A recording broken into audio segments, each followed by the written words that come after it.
Hello everyone, welcome to my kitchen. In today's video I'm going to be showing you guys how I make onugbu soup. If you want to learn how to make this soup, please keep watching. Here we have our cow leg and beef meat that is already washed.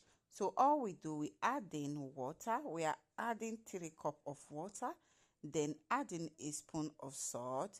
What we do now, after we added that, we mix a bit, then cover and leave that to cook for at least 45 minutes.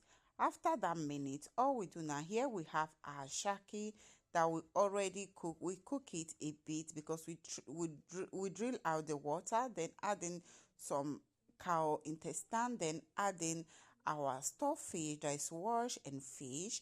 After we have done adding that, here we have in seasoning. We go ahead and add in our seasoning. Once that is done, I added half cup of salt. Onugbu soup is one of my husband's favorite soup. Ever since I learned to cook this soup for my husband, he liked the way I cook it for him. So at this point, we go ahead and add in extra water. All we do now, we are going to cover this and leave it to cook for extra 30 minutes. Minutes later, all we do now, we are going to take away the fish inside. In here we have onions, and I have bonga fish. I don't know if they have another name they are calling that. So I blended that because one thing about bonga, it have a lot of bone. Then adding our cow fish dried.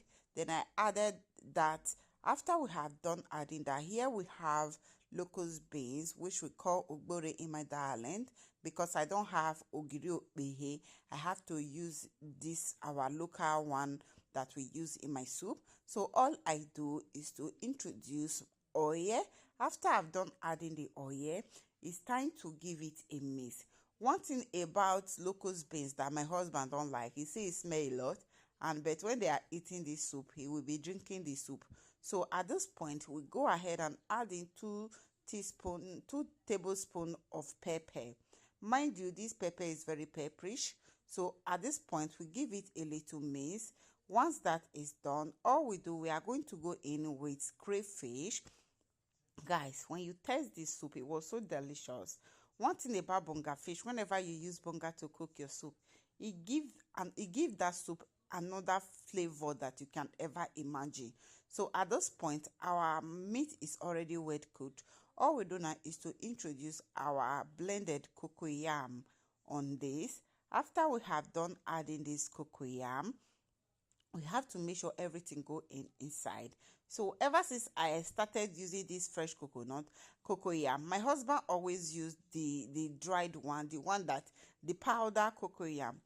I don't actually like that. At this point, we introduce our fish that we take. I will debone the fish, so we added that and give this soup a little bit stir. At this point, all we do now is to go in with our bitter leaf. Once I'm done adding this bitter leaf, this fresh bitter leaf, I got it from here, and the bitter leaf my husband bought like 10 euro on. I've been using that. I guess this third one that we are using now. So at this point, we give this a stir. Before I forget, tell me where you are watching my video from so that I can give you a hug and a kiss.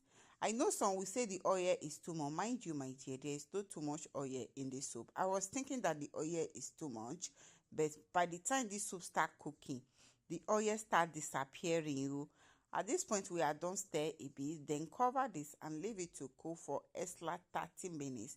30 minutes later, see soup now. This soup is giving. I know some will say the meat is too much. My dear, cooking many soup is not too much. At the end, you finish cooking the soup. When you are sharing it into nylon bag, a booster bag, then each soup will have like 6 meat inside. That is how to eat good food. So at this point, we stir again and cover and leave that to cook for extra 20 minutes. 20 minutes later, our delicious soup is ready. If you love the way I cook this onugbu soup, please kindly share and support your sister. Love you all. I'm going to see you all in my next video. Bye.